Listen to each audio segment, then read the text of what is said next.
And we know that that is where you're getting in front of high intent potential clients, hand raisers who are out there, coming out of their house in the cold, shopping for houses, coming across the threshold, braving human interaction, right?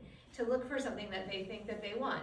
So if you're the person who happens to intersect with that motivation, and you are there and can say, hey, I know you came in for something, right? I can help you get what you want. Let me understand what it is, and let me show you how I can serve you in the way that you need to be served. Then you've got a future client. So what we're going to talk about today is how to convert those leads while they're there at the open house. Because the other thing we know is the minute somebody goes out the door, it's like, you're fishing. Anybody fish? Anybody here fish? Okay, so you get the, Stacey fishes, yeah. So you get the fish on the hook, right? What happens if you don't reel it in right? Are you going to catch it again? No, you're not. And can I add something? So many people come into the open house thinking that you can only sell that house. All right, so many people don't understand that, if this house doesn't work for you, I can show you many others. Thank you for bringing that up. So we will talk about that, and that is all part of the exit conversation. So the exit conversation is where you reel it in. So you got the person on the hook already, just by virtue of them walking in the door. Where you reel them in and get them onto your boat is by having an effective exit conversation with them. Now, we've talked about this before, but we're going to do this in like a role play scenario today, because I want to work with you guys on your skills and get you really good at this, because right now we're entering into the spring market. It's an energized market. On average, all of my coaching clients, and we've seen this here, they are seeing 3 to 5 times the open house attendance in this new almost spring market than they were seeing all of 2025. So we're in a position of real opportunity here, and when we get you guys to be skilled fishermen, we're going to make sure that you get those fish in your boat. You can help them. In this case, we're not going to take them home and cook them, but we will make sure that they get into the home that they want. If you can, and if this is relevant to that house, think of 3 things they might not be able to see on their own. So for example, the roof was replaced last year, new HVAC system. Or you can point out something that somebody you think they might point out as a potential complaint, right? So for example, if, there's only 1 bathroom on the upper level, you might say, just so you know, there is only 1 bathroom on the upper level. Okay? So you're not like bait and switching them. They maybe came in not knowing that there was 1 bathroom on the upper level. Or you can say there are 2 full baths, one's upstairs and one is in the basement. Or you can say, make sure that you walk all the way down. Or you can say, check out the closet. It's actually a cedar-lined closet. Something like that somebody might not see. Or there's a 4th level, so make sure you walk all the way up. Secret door in the basement that goes to a whole different Secret door to nowhere, yeah, to Narnia in the basement. I'm laughing in my brain because I'm doing this humor training with Rory Vaden's company right now. And one of the things that is a humor tactic that people use is a list of 3 things, where the last thing is always a joke. Like the one he uses is, he says, so I went to the store yesterday to get milk, bread, and away from my kids. Like that's the rule of 3. So if you want to be funny, you could be like, make sure you check out the brand new roof and the 4th floor and the dead body in the basement. Like something like that if you really want to. Okay, that's not as funny as I thought it would be, but. I guess I gotta do that already. Remains downstairs. A little humor. No, you don't have to. Believe me, you don't have to. My grandma died. All right, anyway.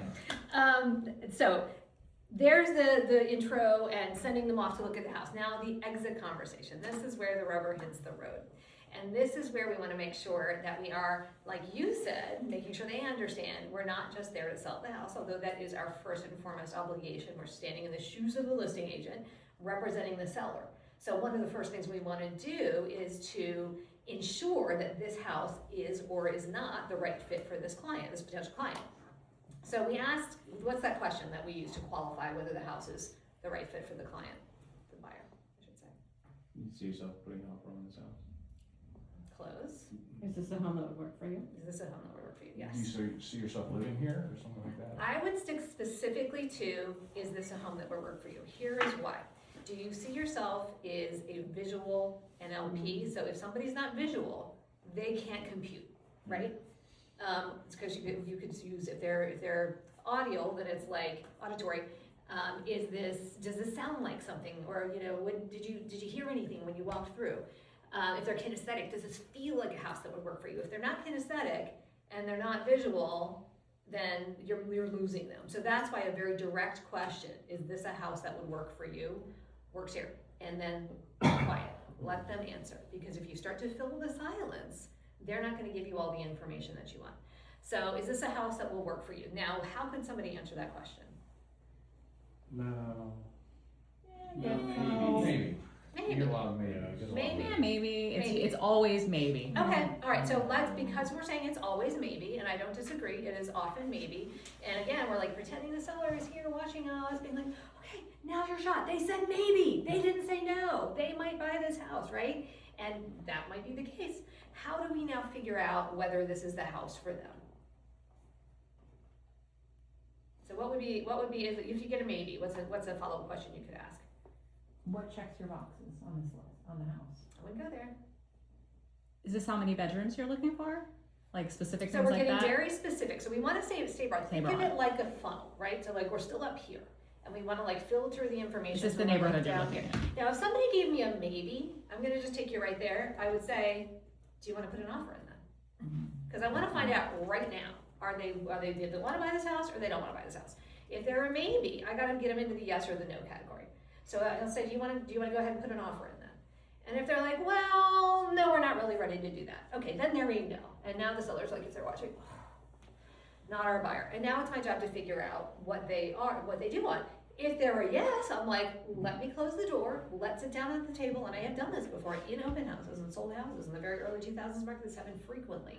And I would bring contracts to the open house with me because it was a very likely chance that somebody might sit down and write an offer right there with me at the table. And I'd be like, let me close the door, I'm not gonna keep people out, they can come in, but let's go ahead and write your offer right now. Do you have an agent? Would you like to be represented? Okay, great, then I can help you fill out the contract. So let's pretend like that did not happen. So they're like, no, we're not really ready quite yet, okay? All right, so yes? So question with the no part, because I think there's a lot of people that say no because they want to think about it, but they may still be interested. Do we really want to? We need more information. Right. Yeah, so how do we get them more information? Asking questions. Right, and what questions do we ask? That's what it is. Rose said it, I think. Is this the neighborhood you're looking for? So what do we call those questions? What are those general questions that we call, what's the term that we use? Motivation. LP memo? And it's specifically the L.M.A. questions. Location, motivation, agent, or appointment. We know if they have an agent, probably, because hopefully they filled that out on their form. If they didn't, then we want to qualify that right now. We can say something like, okay, so you said on your form you're working with an agent. Jane is what you wrote. Jane who? What company is she with? Oh, well, it's my cousin Jane. I haven't really signed anything with her. Then she doesn't have an agent. Well, it's Jane, somebody from X brokerage. Fabulous. Scale of 1 to 10. How serious are you about this house? Okay, because I'm going to let Jane know you came. She probably knows you came, right? They're like, no, she doesn't know. Okay, well, I'm going to let her know that you came, and then you can have a conversation with Jane. Do you have any questions I can answer for you? So here is where the other thing that is very useful in following up with an agent. I'll say, are there any questions you had that we didn't answer for you yet? And they'll say, well, I'm interested in this, this, and this. And I'll go, well, I'll tell you what I'm going to do. I'm going to actually send Jane that information as soon as I finish this open house. And actually, if I have time in between clients, I'll send Jane that information right then. Because I'm hoping Jane then will reach out and reel her client in to make an offer. So then I'll follow up with Jane afterwards. Now the seller, if I'm watching, I'm a hero because they're like, oh my gosh, she's like chasing that person down the road right now. Awesome. But let's go the other direction and pretend like Jane is, there is no real agent, right? Or they didn't write anything in that line. They don't have an agent. So we know right away they don't. So then we're going to appointment. But now, so agent is here in the list of the hierarchy list of questions. I would say typically it is like I go location, I go motivation, and then I go appointment, unless there's an agent. And if there is an agent, I'll get into contact with your agent and everything else goes away, right? Because we can't engage with a client who is already signed with another agent. So you just go, if it's agent, if you know there's an agent, that jumps up here. Ask if they have any other questions, send them out the door so you can deal with the people who are not with agents and who might be your future clients. Do you have a question? If they have a signed buyer agreement with that agent? Sure, you can. Yeah, if you have a signed buyer agency agreement, yeah. Yeah. Especially if they're gonna start to talk to you more, you can ask that question. So, question on engaging with people who have the signed thing. What if you don't know if they do? So you can ask the question. So if they start asking you a bunch of questions, then what I typically do is, let's say they say, Mary Smith with, I don't know, Remax or whatever. This is more like, And the people who did not sign with me, they went somewhere else, like in like a month and a half, kind of like email them and be like, hi, just checking in, seeing if how your search is going, or if you signed with anyone, like, is that permissible? So they said they had a signed buyer agency agreement, or they They didn't? said they're gonna go with someone else. But they haven't signed right then, is what I you're mean, saying. I don't know if they signed at that point. I think if they haven't confirmed that they definitely have signed with another, Yeah. you can give them I a think call. so too, yeah, Okay. yeah, absolutely. Okay. Well, also a big way I changed is instead of just saying, do you have an agent, I say, do you have a signed buyer's agency? Correct, That yes. has made a huge That's difference for that's a me. great way to do it, Because yeah. when you say, do you have an agent, they say yes. Yeah. They always say yes. But My if cousin, you say, do you have a sister's signed buyer's brother. agency, I a have lot someone in of mind, times. they don't. Okay. Yeah, because a lot of us are seeing, and I look at everyone's open house things, we're seeing a lot of the same people that are going between the houses. Mhm. And clearly they're not coming with their agent, so most likely they either are just putting an agent in there so we don't, like, Yes. someone's not bothering them. Yeah, and I can't tell you how many times we've had it where people have been signed with an agent, and we have no evidence of that, obviously, but they say they are, so we're gonna respect that. And then they keep coming to our open houses, and then eventually they go, you know what, we realized you guys have all the listings, or we saw that you sold 3 things that would have been a fit for us that we never knew about, because our agent didn't tell us, because they didn't know for some reason. Can we work with you? So that happens frequently. So be polite, be respectful of the agency, give them information, but also make sure like the boundary is clear. Like you can only go so far with those people when they're in the house. Yes. I had a question based off of what Cece said. Do you have a signed buyer's agent agreement? Mhm. So if they say no, but I'm gonna work with this agent, Yep. what's that next? Then I would treat them as though they don't have an agent. Okay, 'cause so they don't. then you would, I would go because into if the they rest say no, of I this. don't have an agreement, Yep. but I am gonna work with That's my fine, friend. because now our job is to convince them that they should work with us. Not Okay, like, you know, in their face, but we want to do it through the questioning that we're about to enter into. okay. Is you're Um, familiar with the area, with this neighborhood? Right, so we're gonna, yeah, so then we go to the L.M.A, right? So give me some of the L is what? Location. Location, so give me some of the L questions. Neighborhood, you've ever said before? Like, is Oh, this so a give me the neighborhood? The actual first question. one is usually, is this the area you're looking in, this neighborhood, Kentlands? Yeah, but it's a specific neighborhood you're looking in, what else? And if they're like, no, I say, oh, are you Well, before looking? you get there, let's give a little pool of questions. Like, so what we should always know is, we've got like a bunch of questions. You can write these down if you want to. You can write them on your hand if you want to. You can put them on your phone if you want to. But you want to have a bunch of questions that you can pull from like your bag of questions. So let's call this like bag 1 is your location questions. Okay, so this is the specific neighborhood you're looking in. What else?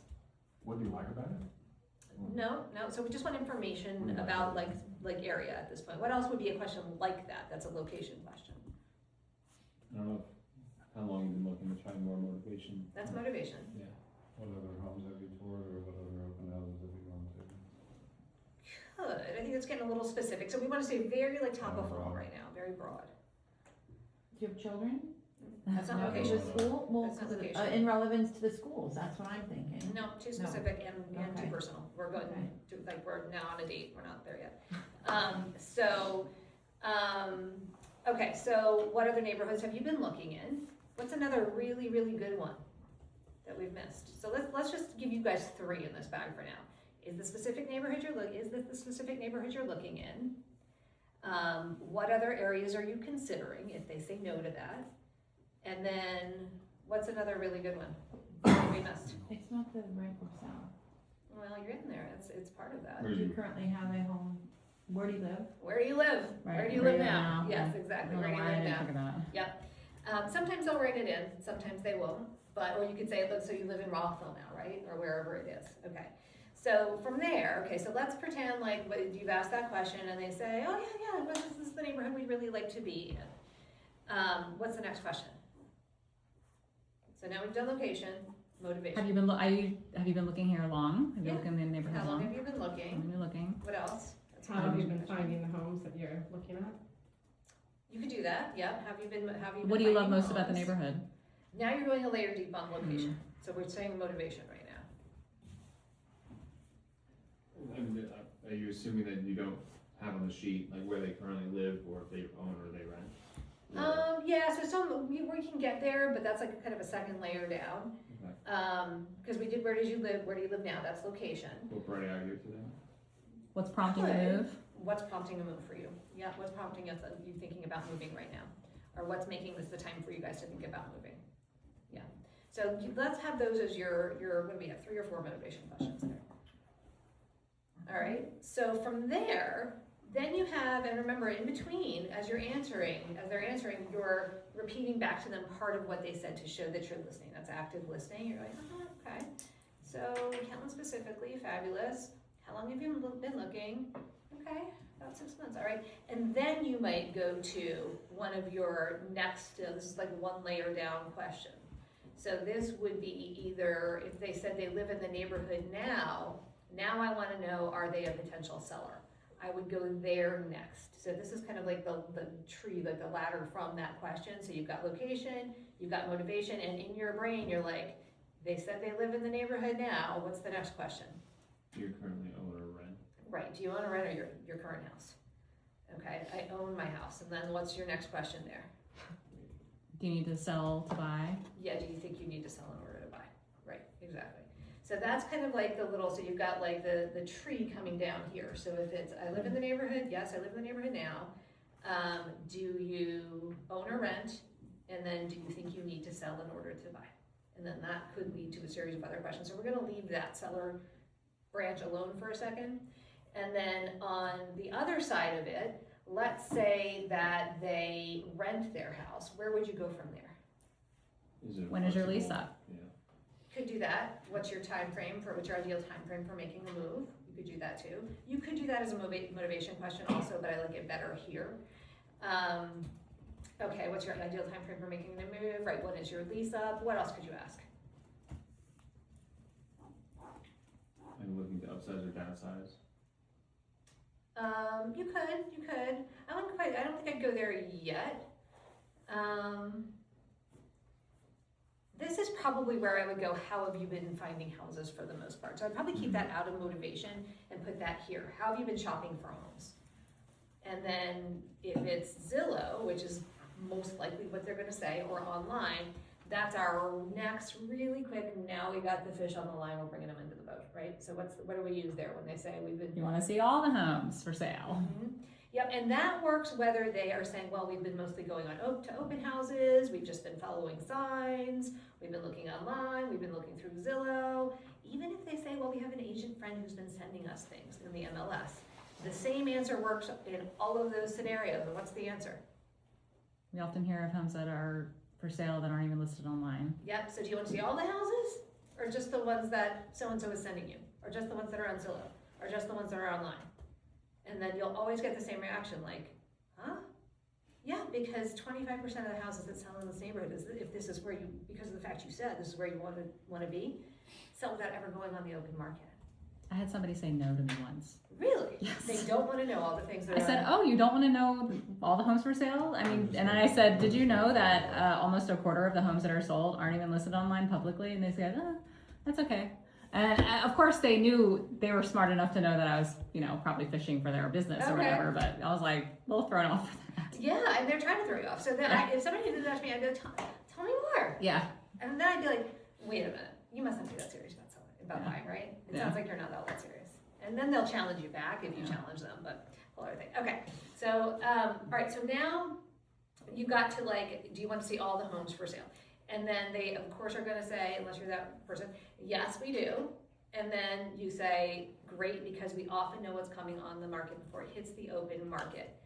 So the next step is, right? So we slide right into from there, so the next step is. All right, and then, I feel like that's what I'm missing, is that That one bridge. little sentence, so the next Okay. step is. And The I next remember step that is, from our right. training before, but. right, and what is the next step? Just try to set an appointment. Okay, but what are the words we're gonna use there? The next step would be for you to come to the office, find a time, sit down, kind of walk through the process. Not You don't walk through the you don't process. You don't like process. See if All right. we're a good fit to work together. Mm-mm. What do we wanna do? What do people love the most? People watch this? I would What do learn, people love the most? want to learn about Talk about more what you're themselves. looking To talk for. about themselves, Yeah. yes. Mhm. So come into the office so I can hear all the things you wanna tell me, right? So I can hear, so that I can learn all of the things you're looking for in a house and see whether there's something on our list of upcoming properties that might be a match for what you're looking for. What works for you best? Weekends, evenings, daytimes, right? Super simple, that's it. All right, so that's, and yeah, I'm telling you guys, if you use these exact words, this will work every single time. If you vary a little bit from these words, it might not work. If you pause and hesitate and you're not confident in using these words, it might not work. But if you use these words, it will work every time. So if you're coming in after open houses and you're not converting from the open houses, it's because you're not using these words, or you're not using them in this order.